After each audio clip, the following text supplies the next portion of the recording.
మహాత్ముని స్ఫూర్తి, అద్భుత గళదీప్తి, భరతమాత అసమాన కీర్తి ఆ మహనీయుడైన దేశభక్తుడిని స్వాతంత్ర సమరం వైపు నడిపించింది. మాతృభూమికి బ్రిటిష్ సంకెళ్లు తప్పించి స్వేచ్ఛా భారతాన్ని ఆవిష్కరించాలన్న లక్ష్యమే ఆ గొంతులో అమృతమయమైన సుస్వరాలను పలికించింది. తెల్లదొరల దురాగతానికి చెరసాల పాలైన మొక్కవోని ధైర్యంతో ముందుకు సాగిన ఆ యోధుడే ఘంటసాల. అమరగాయకుని స్వాతంత్ర పిపాస ఆయన జీవనంలో మరో కోణం. గాయకుడిగా, సంగీత దర్శకుడిగా సుపరిచితమైన ఘంటసాల వెంకటేశ్వరరావు స్వాతంత్ర సమరయోధుడని చాలామందికి తెలియకపోవచ్చు. ఘంటసాల 1942లో స్వర్గసీమ సినిమాలో ఓహో నా రాజా అంటూ పాడిన పాటతో సినీ పరిశ్రమకు పరిచయమయ్యారు.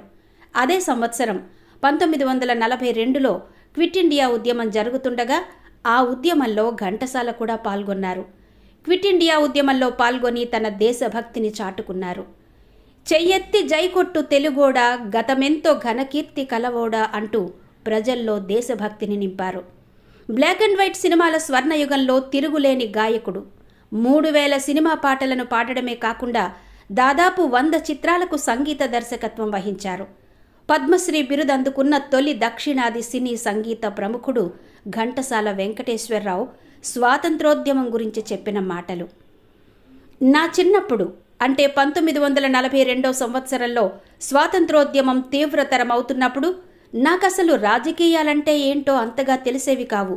కానీ మీటింగులకు వెళుతూ అక్కడి రాజకీయ నాయకుల ప్రసంగాలు, ఆ ఊరేగింపుల్లో నినాదాలు వింటున్నప్పుడు తెలియకుండానే నాలో ఏదో ఒక ఉత్తేజం ఆవహించేది. అదే నన్న చైతన్య పదం వైపు నడిపించింది. దేశ స్వాతంత్రం కోసం జరుగుతున్న ఆ మహత్తరమైన కృషిలో తప్పక పాల్గొని తీరాలని నేను నిశ్చయించుకున్నాను. బ్రిటిష్ ప్రభుత్వాన్ని నిరసిస్తూ రాసిన పద్యాలను, పాటలను వేదిక మీద నిలబడి పాడడంతో ఉద్యమంలో నా ప్రవేశం ప్రారంభమైంది. రాజకీయ నాయకులతో నేను అప్పట్నుంచి అలా పరిచయాలు కలగడం, వాళ్లతో కలిసిమెలిసి తిరుగుతూ ఉండడం చేస్తుండేవాణ్ణి. ఒకరోజు ఉద్యమంలో భాగంగా రైలు పట్టాలు తీసేయడానికి నిర్ణయం జరిగింది. జట్టులో అందరితో పాటు నేను వెళ్ళాను. కానీ ఆ పని జరుగుతుండగా నేనక్కడ లేను. అయినా కొన్నాళ్లకు జరిగిన విచారణలో నేను ఆ జట్టుతో పాటు రైలు పట్టాలు తొలగించే కార్యక్రమంలో పాల్గొన్నానని కేసు బనాయించారు. నేను లేనని వాదించాను. ఆ కేసు విచారణ జరిగిన 8 నెలలు నేను గుడివాడ, కైకలూరు, బందరు సబ్జైళ్లలో నిర్బంధించబడ్డాను. ఆ తర్వాత ప్రభుత్వానికి నిరసనగా పద్యాలు పాడినందుకు పద్యానికి 1 నెల చొప్పున శిక్ష వెయ్యాలి అన్నారు అధికారులు. రైలు పట్టాలు తొలగించానన్న ఆరోపణ మీద 6 నెలలు జైలు శిక్ష విధించారు. అప్పుడు మమ్మల్ని అందరినీ ఆలీపూర్ సెంట్రల్ జైలుకు పంపించారు. సబ్ జైళ్లలో సరైన వెలుతురు, తిండి లేక నానా నరకయాతన అనుభవించాల్సి వచ్చింది. ఆ సమయంలో నా ఆరోగ్యం కూడా దెబ్బతిన్నది. కానీ సెంట్రల్ జైల్లోకి వచ్చాక శారీరకంగా, మానసికంగా కూడా నాలో కొంత కొత్త చైతన్యం వచ్చింది. అక్కడ ఏ అరమరికలు లేవు. ఎలాంటి నిబంధనలు, నిర్బంధాలు ఉండేవి కావు. గాలి, వెలుతురు, నీటి సౌకర్యాలు బాగా ఉండేవి. విజ్ఞానాన్ని పెంపొందింప చేసుకోవడానికి అన్ని వసతులు కల్పించేవారు. రకరకాల పుస్తకాలు, వార్తాపత్రికలు జైల్లో లభ్యమయ్యేవి. దాంతో ప్రపంచం పట్ల, రాజకీయాల పట్ల నా అవగాహన రాను రాను అధికమైంది. అక్కడే శ్రీయుతులు పొట్టి శ్రీరాములు, ఎర్రనేని సుబ్రహ్మణ్యం వంటి మహానాయకుల పరిచయాలు లభించాయి.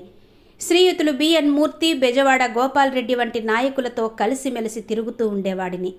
జైళ్లలో ఏబిసి అని 3 తరగతులుండేవి. కానీ నేను అన్ని తరగతులకు వెళుతూ అందరితోనూ రాజకీయాలను గురించి మాట్లాడుతూ ఉండేవాడిని. అన్ని భాషల వారము అక్కడ కలుసుకుంటూ ఉండేవాళ్లం.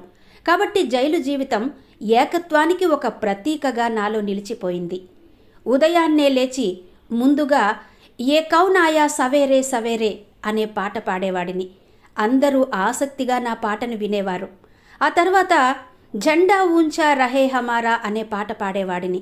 జైలులోని దాదాపు అన్ని బ్లాకుల వారికి సంగీత పాఠాలు బోధించడం, హరికథలు చెప్పడం లాంటివి చేస్తూ ఉండేవాడిని.